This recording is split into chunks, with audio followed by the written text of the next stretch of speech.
We have now launched the online Shockwave course. When I set the company up, which is over 12 years ago now, which is hard to believe, I was always about educating the clinicians as well, not just in terms of the technology. So when Dom Smith came to me with this idea of doing the Shockwave course, I was all for it. And Dom and Katie have done a fantastic job of putting it together. It's really impressive, really comprehensive. It is technology agnostic, so whatever system you're using will be able to help you with this. So it's a brilliant piece of work. The guys have done really well. So check it out and go to the link below and let us know what you think. Hello, today I'm joined by Rob Artingstall, who is head physio at England Rugby League. Rob, how you doing? Yeah, I'm good, thank you. You all right? I'm doing well. I'm doing well. You're not far away from me. I know you're based in the Disley area. So how's things out there? How's the frost? Yeah, cold today, very cold. I'm usually found in shorts, and today was the first time I've walked outside and thought, actually, it could be long trouser weather. Yeah, I always see those people that can wear it. I think I'm just not that character. I always think, yeah, they're the real men, whereas I'm like, yeah, get myself wrapped up, get my fleece on. Yeah, everyone looks at me like I'm mad at night games in the winter and I've got shorts on, but I felt it today. Is that the rugby league coming out in you then? Yeah, I think it is. I think it's just become a bit of a statement now for me. And then the more people go on about it, the more I dig my heels in when I'm sat there shivering on the bench thinking I wish I had tracksuit bottoms on. You got to save face though. You can't let anyone else know that. But internally, it's just 100%, like, oh my God, yeah, it's cold. definitely. So, where are you from originally? From Disley originally, moved away just briefly when I went to university and did a bit of traveling. Lived over in Sale for a little bit when I got my first job over at Sale Sharks. And then, yeah, new development came up in my home village, and me and my wife decided that it was a good place to be. So I moved back. So I'm Disley through and through. Yeah, no, I drive through it a lot when I'm on my way to the peaks and, going off in that direction. So you kind of feel like that's the last bit of civilization before you get into like the hills, which it's great round there. Yeah, Is it's that on the lovely. way to Tintwistle? Is that way? Uh, you can get to Tintwistle that way, yeah. This is probably you'd more go sort of Chapel, Buxton, and then you can end up going if you go another way, you get to Castleton and over to Sheffield that way as well. Yeah, So there's some yeah. lovely areas around here. Oh no, I love it. It's really good. It's really good. And so, how did you end up getting into physio then? Oh, good question. I left school and went and played rugby in New Zealand for a year and had myself already booked on to go to uni to do business studies at Liverpool. Got over to New Zealand and then decided that I wanted to stay for a little bit longer. And then my mum got on the phone and said, "No, you're coming home and you're going to university." So I ended up coming back, doing a degree in business studies at Liverpool University, and I was waiting for my results. And we went on a family holiday, and we sat round, and my sister turned to the family, and my granddad was there at the same time, and she said, "If you could have been anything you wanted to be, what do you think it would have been?" So they went round everybody, and my dad said he wanted to be a pilot and blah blah blah. And I said I'd quite like to be a physio. So my sister said, "Well, you're the only one who's young enough and in a position to do something about it now. So why don't you apply?" So I said, "Right, well, if I get a 2-1 in my business studies, I'll apply for physio." And then literally the next day I got a phone call. We were in France at the time, and I got a phone call from my housemate who was on my business studies course with me. And he said, "Have you seen that the results have come out?" I was, "Oh my God, what's going on here?" So my sister said, "Right, come on." So we sat in this reception of this hotel on this blacked out old computer in this French hotel and logged onto the university website and checked my results. And I got a 2-1. My sister went, "Right, you're doing it." I was like, "Oh no, another 3 years at university. What have I done?"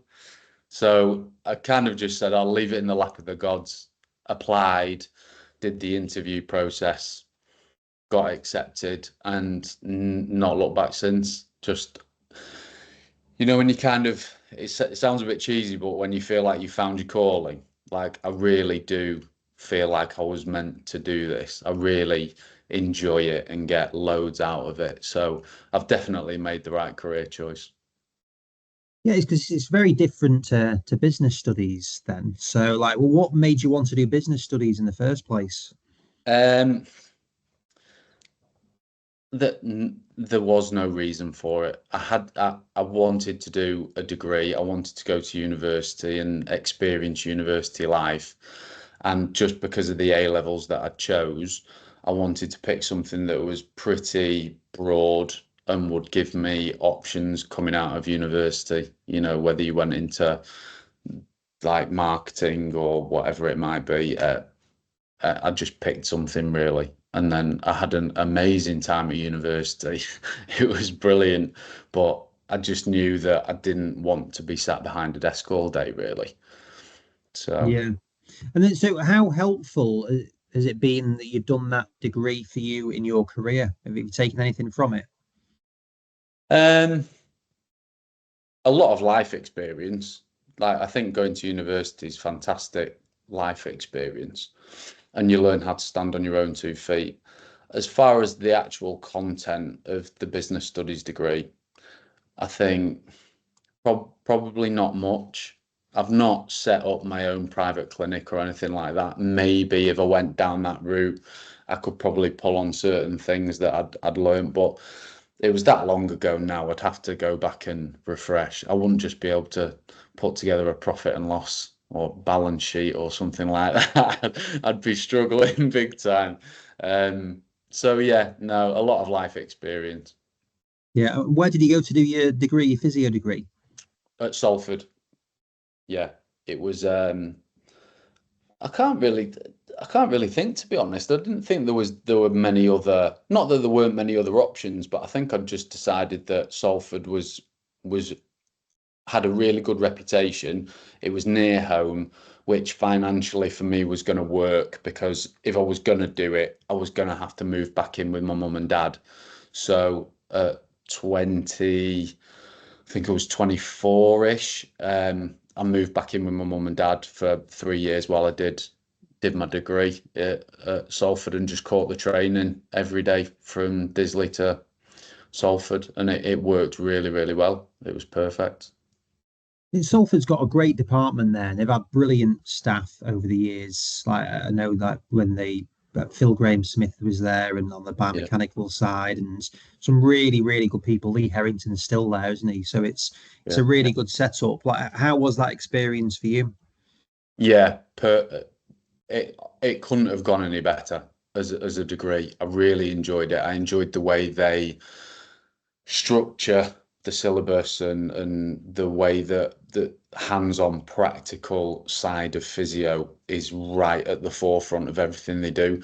It's not like, right, read the next 10 chapters of this book, come back in for a lecture and we'll talk through things. And it was always geared towards that hands-on. There was a theoretical side of things, but there was so much hands-on, that's how I learn. I'm a very visual learner and I like to see how things are working. So when you start looking at all the movement analysis, it was perfect for me. I think if I'd have just been sat at a computer, I'm not great with assignments and things like that, but the actual practical side of things, it couldn't have been any better. And like you say, the staff were incredible. Some really, really good people. And did you have a plan of what you wanted to go on and work in? Uh, no, I mean, in the back of my mind, I've always thought it would be great if I could work in sport. And then when I started doing the physio degree, you obviously do the respiratory, the neuro, the MSK side of things. And I think I quickly realized that the MSK side of things was more my thing, really. I really enjoyed the neuro side of it all, but the things that I really enjoyed was where I could find crossovers with the MSK. and figuring out how you could use some of the neuro principles with your MSK patients. So I kind of knew quickly that I wanted to be MSK, and then I've always been quite sporty myself, played rugby, had injuries. So it would have been brilliant if I could, but I was aware of the fact that it was so competitive to even get on the physio degree. Then we realised coming towards the end of our degree that it was even more competitive to try and get a job, because I think the NHS had paid for everybody's degrees effectively to train so many physios up, but the jobs hadn't been created at the other end. So it was, if you got a job, you were lucky, let alone getting a job in sport.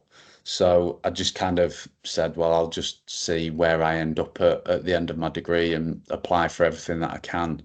And then I was just really fortunate, I suppose, right place, right time, and got into sport. So what was the first role you got? Um, it was kind of a split role. It was majority was academy, but you did get to work with the first team at Sale Sharks. Growing up as a rugby union player, it was I couldn't believe it. It was like my dream job straight off the bat. And you literally sell your soul to the devil, like to work 80-90 hour weeks just to do as much as you possibly can. And it was such a learning curve.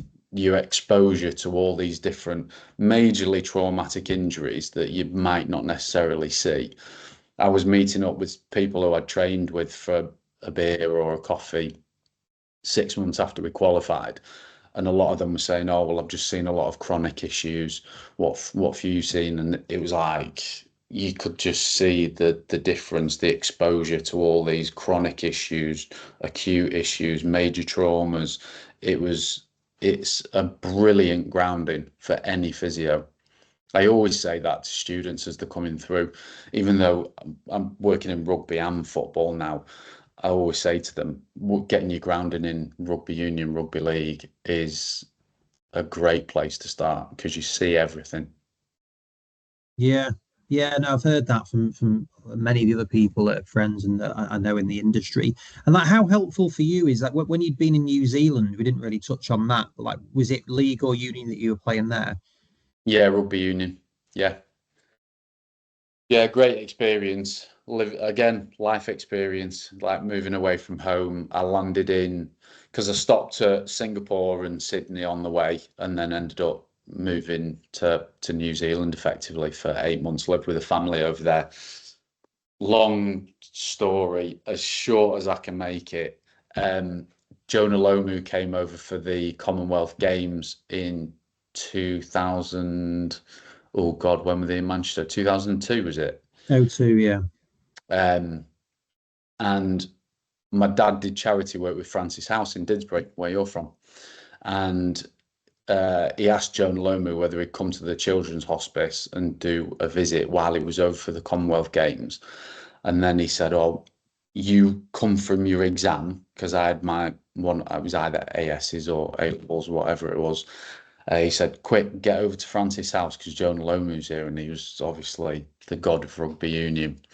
So I rushed over, and as I'm pulling up, he's driving off to the airport because he had places to be. So I missed him. My dad said, "Right, come on, get in the car. We'll go to the airport and we'll see him at the airport." So we're chasing Jonah Lomu across town, get to Manchester Airport, see him and his manager, who's Phil Kingsley Jones, and basically just chatted about rugby for 15-20 minutes. And his manager said, "Well, if you want to come over to New Zealand and play rugby for however long you want, just let us know and we'll organise it. We'll sort you out with a family, we'll sort you out with a club, and we'll get it all boxed off for you." So I thought, I can't turn that down. That's a chance of a lifetime. So that's exactly what we did. So I remember going down to Deansgate in Manchester with my dad, organising flights and accommodation and stuff like that. But one of the things that we didn't organise was Sydney, really. So I landed in New Zealand on my 19th birthday. So I was just about to turn 19, and I landed in Sydney, and I just had my bag. didn't have a clue where I was, where I was going, where I was staying. Just had to walk up to this board and look at this list of hostels, and I thought, Bondi Hostel, right? Yeah, I've heard of Bondi. I'll try there. Jumped in a taxi, stayed there for a week, had a great time, and then flew over to New Zealand and met this family and lived with them. Lovely, lovely people. And then went down to the rugby club, met people there, just friendships for life. Even though I've not seen them since I was there, because I've not been back since, but you still keep in touch with people, and just really, really good people. Again, life experience. Yeah, I mean, that sounds absolutely amazing. I mean, I'm not a particular rugby fan, but Jonah Lomu it was 95, I think, wasn't it, when he was absolutely dominant. And it's just like he was the biggest sports star in the world then, just a physical, absolute beast, wasn't he? Yeah, It was absolutely mental. yeah. And when I was And over there, he was playing for Wellington Hurricanes, and I was up in Auckland. So I didn't really see him a lot, but got to know his family quite well because they lived on the same road as this family that I was staying with. So I ended up spending quite a lot of time with his mum, Heppy, and his sister, Sella. It was really, really nice family, lovely people. that's amazing, that, isn't it? That's like, I'm glad I asked about that one because it's just can't comprehend like how big I suppose rugby is over there as well. I saw was at an event recently and James Kerr talked, and I just read Legacy, and I just absolutely loved that. And like the what New Zealand do as a team dominating sports, it's just incredible, isn't it? So like what is the culture like over there around rugby? Yeah, brilliant. I think the amazing thing about the culture in New Zealand and rugby in New Zealand is if you take the All Blacks, the unbelievable standard of player, but there are probably, for every one that makes it, there's probably another 10 that could have made it, but all decided that they weren't gonna pursue it because they were just going to look after the family and spend more time with the family, and everything over that side of the world is just it's family, family, family.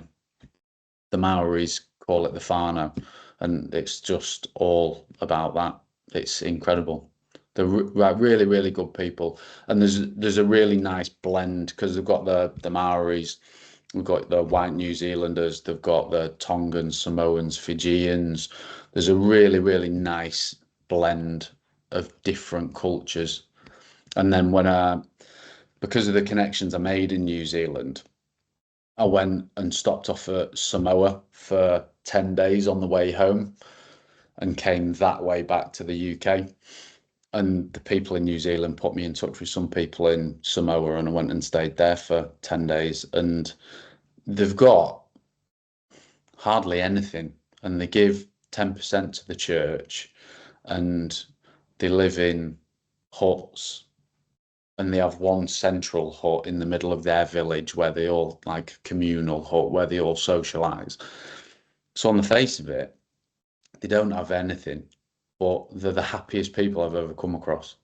It's just fantastic. And there's they all say in New Zealand, oh, they're running on island time because they're kind of late and they're just very laid back and relaxed. And that's actually in Samoa, a bus will pull up, 10 people will get on the bus, it'll drive down the road, stop outside a supermarket, a few people will get off, go and do a bit of grocery shopping, jump back on the bus. So the buses are never running on time because they're always doing detours and stopping off at supermarkets. And it's different, but really refreshing. I mean, it's great to hear that because you just think that feels the absolute opposite of my life. The other people that you speak to, it's just busy. Certainly, even more so than ever at the moment. It's like, oh, I'm busy, and I don't like that expression or word busy anyway. But that's what it feels like. Whereas that is the complete opposite. And like you said, they've got nothing. But how do you define what that is? It's like material things over, Yeah, whatever it is. exactly. They're taking the time to really connect with each other. If somebody stops them in the street, it's like everything else gets forgotten, and they stop and actually connect. Whereas we're all running around just saying, "Oh yeah, I'll do it I'll do it in a minute. I've just got this to do. I'll just do that. I'll just do it." And it's madness. Yeah, no, it's really interesting, and it's good to hear that that is the reality of it. So I don't know if you read Legacy, but is that Yeah. genuine? Is that representative? I found it so inspiring of how these massive stars, they're all-time greats, but they're still really grounded, really down to earth, and that the pride that they've got in that shirt just seems like incredible. Yeah, 100%. And a lot of people have read Legacy now, and definitely in rugby, it's creeped over to this side of the world. And when I not so much when I worked at Sale, because it was a good while ago now. I think I'm not entirely sure when Legacy was written, but it was probably a little bit before it fully creeped over. But certainly at Salford, when I moved over to Salford and working with England, it's all of that. Sweep the sheds. You never get too big for your own boots, or somebody will put you in your place and remind you of where you've come from and what it's taken to get there. Um, Shaun Wane with England, one of his biggest things is anything you do is everything you do. So he'll watch people around the hotel, and if somebody walks past a piece of litter that's on the floor, or if somebody is overheard not using the pleases and thank yous to a member of hotel staff, he'll pull them up on it. And he'll say, look, you are representing England. You need to be a good person. You need to be respectful towards everybody around you. You need to do the right things, because he's very much of the opinion that better people make better rugby players. And yeah, I completely agree with it. Standards are everything. And he's really, really hard and uncompromising with those standards. But I think that's why he's been so successful. Yeah, that's really interesting just to see that's exactly what comes across in the book. And I know we're skipping a little bit into football, but how do you see that differs or compares to football? It is different in football.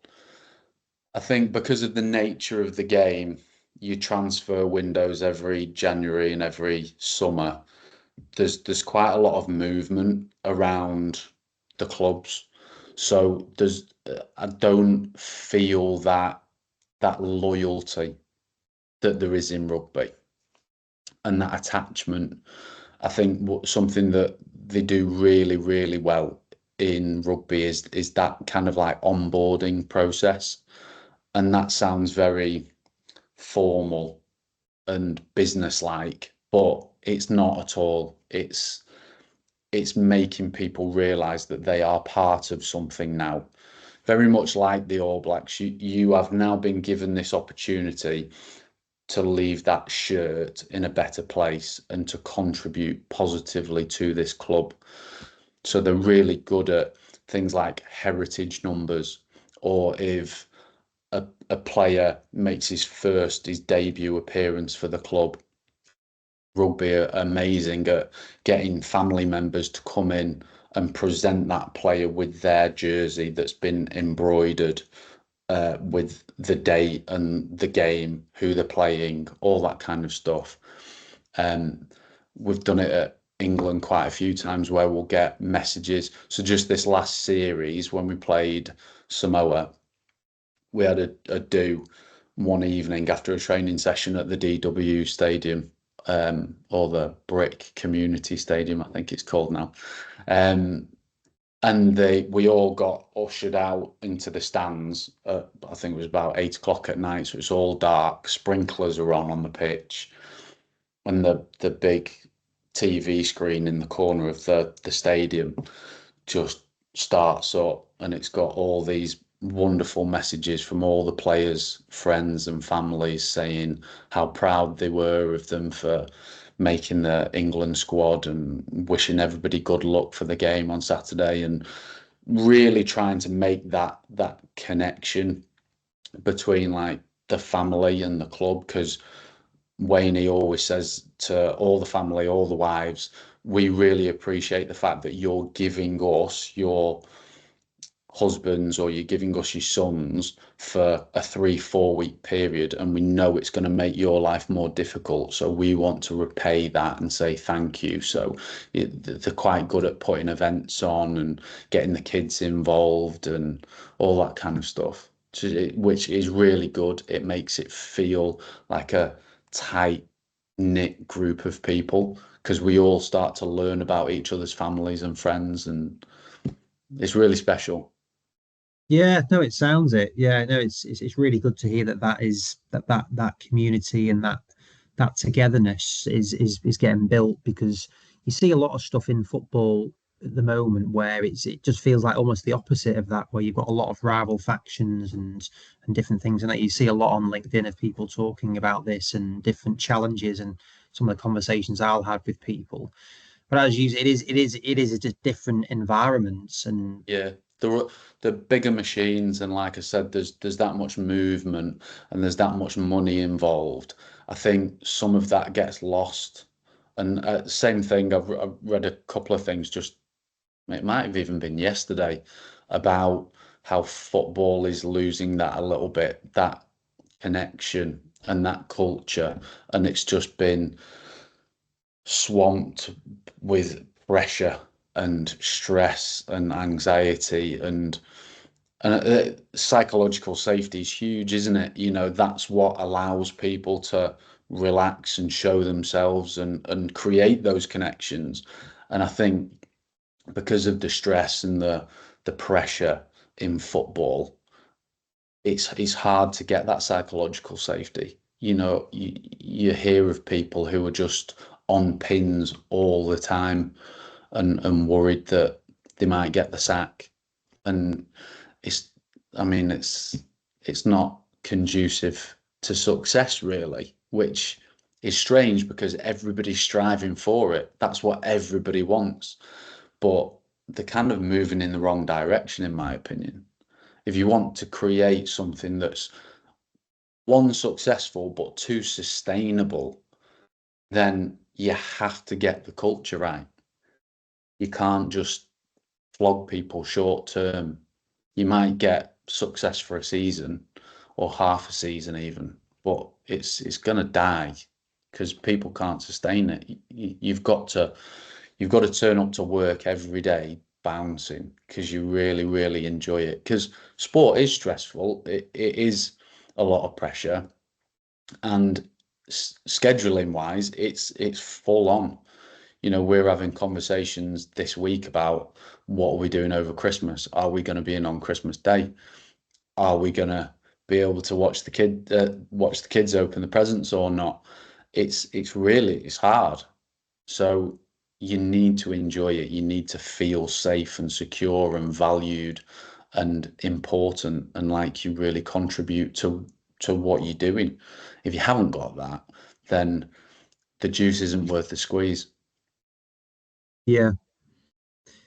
Yeah, yeah, I can see. Was it Danny Donachie's stuff that you've seen that Yeah, he's yeah, yeah, because yeah, he does a lot, doesn't he, on this particular topic, and we do some work with Danny, and it's really interesting talking to him about it because he's got great experience and his way of looking at things is really refreshing. But it's quite a consistent theme with a lot of the people. I did a session with Mark Leather and um, Richmond Stage just around this sort of topic, and it's pretty universal. So, I mean, what do you think? Like, I'm not asking you to solve it, but like, how do you think we move away from that? Um, I think you you have to get that. Where I've seen or where I've heard about it failing is when it just becomes all about either rugby or football. I think one, I think it was Damien Hughes on one of the high performance podcasts. He quite rightly said these guys, they're not, or girls, men, women, whoever's playing the sport, they're not footballers, they're not rugby players, they're human beings that play football, or they're human beings that play rugby. They have their problems and their issues and their stresses and anxieties. And you've got to treat them like people, not just pieces of meat. And I think when you're just constantly just battering the door down with football or rugby, football, rugby, football, rugby, and you're not actually taking any time to listen to them and care about them as human beings and try and structure an environment that caters towards them as people and human beings, I think you're in trouble. Yeah, there's I think it's Greg Popovich from the San Antonio Spurs. He's like one of the most successful NBA coaches of all time. I heard that his leadership group. Am I allowed to swear, by the way, on this? Go for it. Go for it. So his leadership group got asked what it was that made him so successful as a coach. And his leadership group turned around and said, Pot will tell you the truth, no bullshit, but then he'll love you to death. And I think in a nutshell, I think that is it. I think you have to, as a coach, you have to have hard conversations where you're telling people that they're not going to be picked, and you've got to tell them why. But then you've got to love them to death, help them improve, like, because you want them to be in the team. You want to make them a better player, because ultimately that's going to make the squad better and drive success and improve standards in training and so on and so on. I think that emotion and that like care and love is what generates success. I really do. And I'm not saying, because rugby's a brutal sport, I'm not saying turn everybody into mushy, emotional softies, because there is that first bit. You've got to tell them the truth. You've got to be honest. There's got to be that candor. Netflix talk about it when you're talking about culture. You've got to have that candor. You've got to be direct. You've got to tell people the truth. If you just try and sugarcoat everything, you're not going to get very far.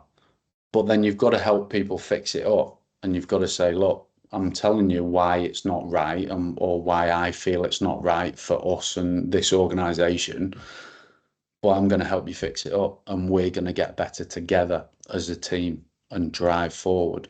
And I think if you can do that 9 times out of 10, you're going to be in a better spot. But I think people are traded a bit more as commodities, especially in football. And I think that's what kind of loses that human side to the sport and creating that culture, that winning culture. Yeah, and I think they're really, really interesting points. I've actually just read that No Rules Rules, the Netflix Brilliant book. thing, and that is what it is, isn't it? And it's really interesting, like trying to take some of those things. And I think for whatever reason, I feel like in this country we can be a little bit reticent to give people honesty, whether it's good or bad. Either like if we'll speak to people and they kind of like they don't respond to you on something, which doesn't help anyone, and it kind of leaves all of you feeling bad. Whereas I think just giving feedback, whatever that may be, it all you want is just clarity on where you're at with things. Yeah, 100%. And you see it so many times working as a physio. Like the physio room is the hub. It's where all the players will go to have a laugh, or they might want to come and vent, or they might want to come and have a little bit of a bitch and a moan. And the players that come and have a bitch and a moan, it's normally because they feel like they've not been given the truth.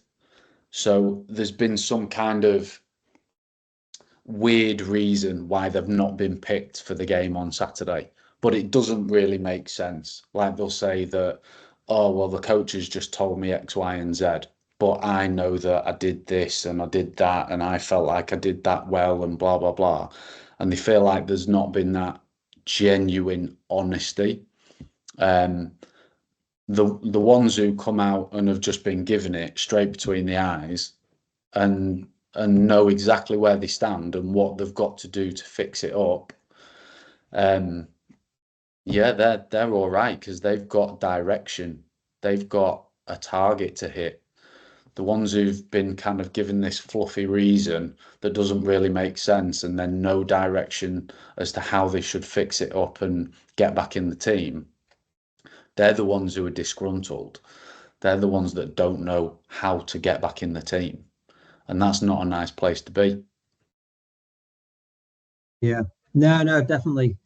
We've kind of gone off on a bit of a tangent there. However, Yeah, I we find that that topic is fascinating, and I think it's a really relevant and important one at the moment because I think, as even as we said at the start, that there's busier lives, more pressure, more Instagram, YouTube, email calls, WhatsApp, podcasts. It's there's stuff all the time, and the more it is, I don't think it's better.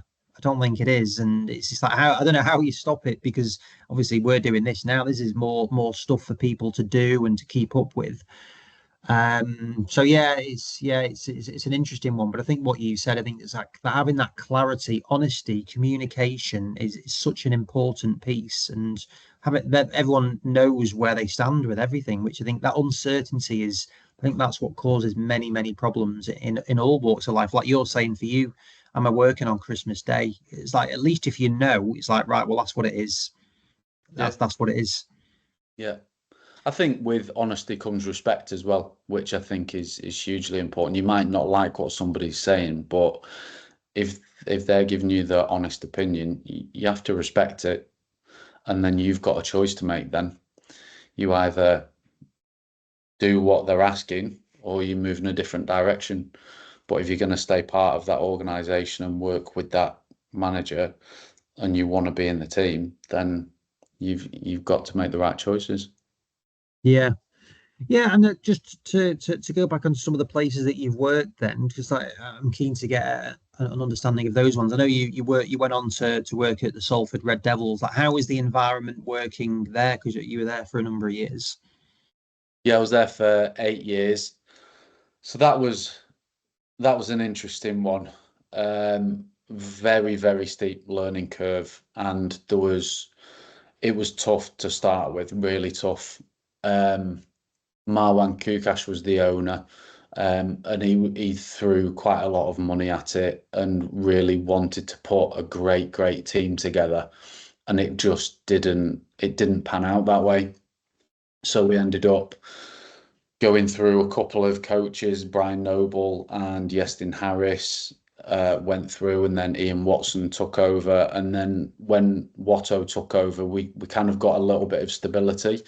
But my learning at Salford, it was like from the sublime to the ridiculous at times. We got we were having an all right season. I think it was 2016. We were having an all right season, and then we got deducted 6 points for a breach of salary cap, and we got plunged into kind of the danger zone really. And they changed the format of the league into the middle eights, so it worked out the bottom four of the Super League and the top four of the Championship went into like a playoff system, and at the end of it, fourth and fifth played in the £1 million game to see who got relegated. We ended up in the £1 million game. So I always talk about pressure, and people say pressure is a privilege, and I think it is in some cases. So 2000, jump forward 3 years to 2019, we're in the grand final against St Helens at Old Trafford, and then the year after we got to the Challenge Cup final at Wembley, in an empty Wembley stadium because of COVID, playing Leeds. That's when pressure's a privilege because you're at the top and you're winning, and there's the pressure to win and be successful. But in 2016, that was real pressure because effectively, if we lost that game, we were all out of a job. We'd have got relegated. Salford wouldn't have been able to carry on a full-time program. It'd have gone part-time, and we'd have all had to find other jobs, really. So that was pressure. And I don't know if you've ever seen the game. If you ever want to teach kids about never giving up, just stick them in front of that game, 2016 £1 million game, because we were 2 tries down with 5 minutes to play, and we ended up scoring 2 tries. Unbelievable Harbour Bridge pass from Mark Flanagan, like 30-metre left to right, and then put Greg Johnson in the corner. And you can almost see the relief on Greg Johnson's face as he scores the try. And then we had the conversion to win it, and we missed the conversion, so it went to extra time, and it was golden point. So effectively, whoever scores first wins.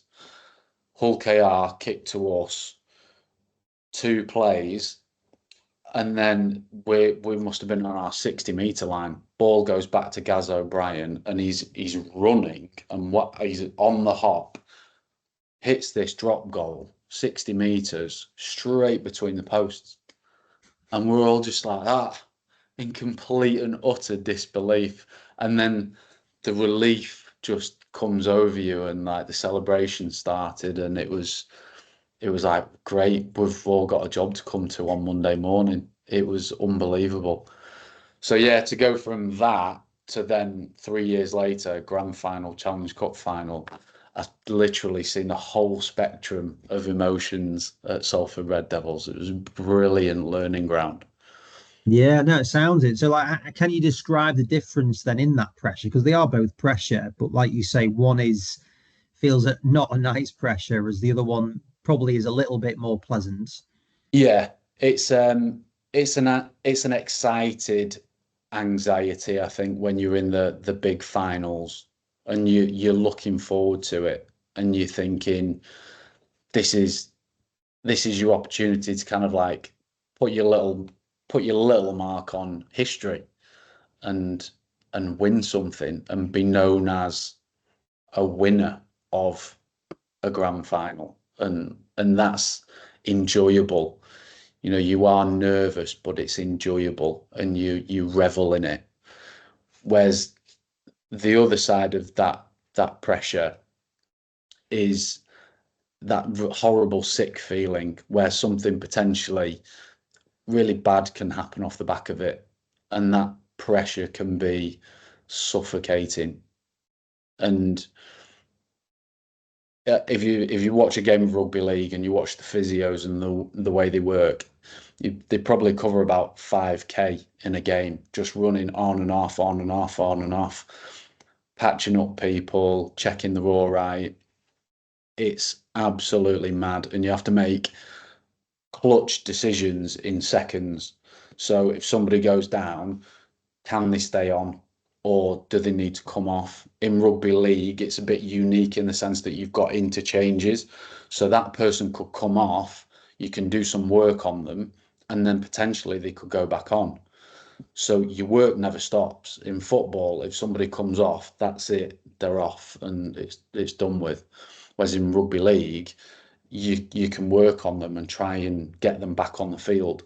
So it's just like, it's absolutely non-stop. I remember we had a game in Castleford, I think it was a rainy Friday night, and I think it was the first 15 minutes of the game we had somebody who'd been knocked out and had to be spinal boarded off, somebody who broke the hand, and somebody detached a retina. And it's like, oh my God, this is sport. How is this legal? It's just absolutely mental. But you have to make those decisions really, really quickly.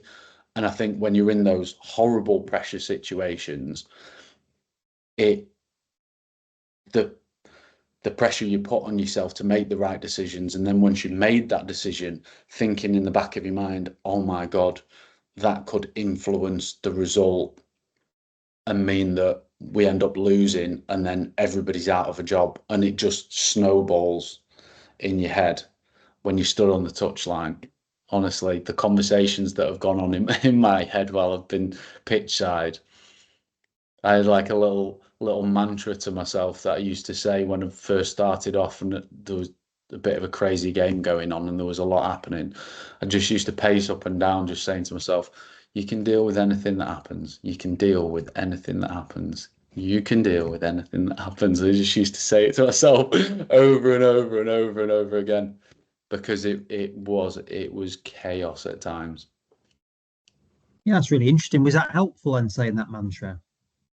Um, yeah, but if nothing else, it distracted me from actually thinking about what potentially could happen. But yeah, because you have all the training in the world, so you do IMOF or ATMIF, depending on which sport you're in, or physis, to learn how to deal with all these acute trauma situations. And I've been great. I was lucky enough to get onto the faculty of the IMOF, so I teach on the faculty of IMOF, and the great staff there as well, who've all had amazing experiences. And there's always stories coming out about how people have dealt with different things. Um, so you have all the training in the world, but it doesn't stop you from worrying. My first game as a student, because I was a student at Sale Sharks, I did my elective placement at Sale Sharks, and then that's ultimately kind of how I ended up getting the job there, because I did my placement for 6 weeks and did 80, 90-hour weeks and all the rest of it, and then ended up getting offered a job off the back of it. But my first game as a student, a lad broke his neck. Well, I think we were playing Worcester Warriors, and one of the young academy lads broke his neck, fractured his odontoid peg, which is a real big deal. And if it wasn't managed properly, things could have ended up quite disastrous for the lad. But thankfully they were. So there's a lot of pressure to deal with things correctly. And you're always going to get hammered from the coaches, particularly around all the concussion side of things and bringing players off. And coaches are never happy, but you learn how to deal with that. Yeah, how do you deal with it? Um, Again, I think it's getting to know the coaches and the personalities and how they work and what makes them tick. Whenever I've worked with a new coach and I've been the head physio, I've always sat down with them at the start and said, look, how do you want this to look? How are we going to work together? Do you like a lot of information, or do you not? Do you just want the bare bones? Because some will want to know that it's a grade 2 this, and we could potentially do that, and it might accelerate things by this. And others just go, I just want to know whether they can train or play. And then nearer the time when they're going to get fit, you can give me a bit more detail. So it's just getting to know who you're working with, really. Yeah, no, that makes sense. And I know that we were talking earlier on, and that the fact that Blackburn, let you go and work with England Rugby League, which is really interesting. And how beneficial is it for both roles that you're doing two different sports and two different roles? Yeah, I feel like for me personally, it's very beneficial. Yeah, even though ultimately I'm working all the time, it freshens me up being in different environments, working with different people. I'll come back from a camp with England straight back into Blackburn, but I feel rejuvenated. Like I've freshened myself up through just changing. You know what they say, a change is as good as the rest sometimes, and I definitely feel like that's true. Um, and then all of the stuff that working with different individuals. So all of the England staff will go away back to their clubs, and they'll all do different bits of CPD, and they'll do different coaching courses, and they'll come at things from a completely different angle. They might have listened to different podcasts. I'll go back to Blackburn, I'll do the same, constantly trying to improve here, there, and everywhere. And then we'll come back together again and exchange ideas. So you're always developing. And then I'll go back to Blackburn with those ideas, and then everybody up skills at Blackburn just from the little bits and bobs that you've picked up along the way. And that it might be around culture, it might be around physio, it might be around sports science, strength and conditioning. There's just a big hub everywhere of different professionals who are all doing really good work, and it's a nice way to collaborate and pick people's brains and upskill. Yeah, no, it's definitely it makes sense, and it sounds like it's a healthy way to do it. And how does it work for you then? Now you go in, you're let's say you've got another head of department in Blackburn, and you've been a head of department. Like, how do you find working in those environments? And then you're head physio at England Rugby League. How do you find that environment? Yeah, it is different. There are definite benefits to it. You know, when you are ultimately accountable, and the buck stops with you, there is that added pressure. Whereas at Blackburn, Andy he's a fantastic head physio and he's a really, really good guy. I don't have that pressure at Blackburn. I put pressure on myself to do a really, really good job and make sure that I'm delivering the best service that I can. But I don't have to then have all those conversations with the manager and basically deliver bad news all the time. So I don't have to do that side of the job, which is nice because it's allowed me to focus on being a better physio. That was the one thing that I used to struggle to do at Salford because you were so busy trying to do all the other parts of the job. You ended up not being able to devote as much time as I would have liked to reading and going on courses and things like that because you feel like you've constantly got other things to do. So being at Blackburn, I've now not got to do all that extra stuff, so I can concentrate on being a really good physio, which is nice. Yeah. Yeah, no, I can see it's quite nice to not have as much responsibility sometimes. And then last question then. So what would your advice be for someone looking to get into this area or considering it? Getting into physio or sport. Physio, sport, and anything really around that. Um, I'm obviously biased, like I said right at the start. I feel like that I've said to a few people, it's the best job in the world. I really do thoroughly enjoy it. And working in sports, brilliant. You get to go to so many places. You get to meet so many different people. You learn quickly. It's a great way to make a living. It's hard. It is hard, but it's good. And if you think that you might be interested, then just give it a go. You'll find out really, really quickly. Like I've worked with people in the past who've done it short term and then they've gone, "Do you know what? Yeah, it's not for me. I want to spend a bit more time doing this or doing that and not have so many commitments from a work point of view, and your life is based around the fixture list, and that's not for everybody.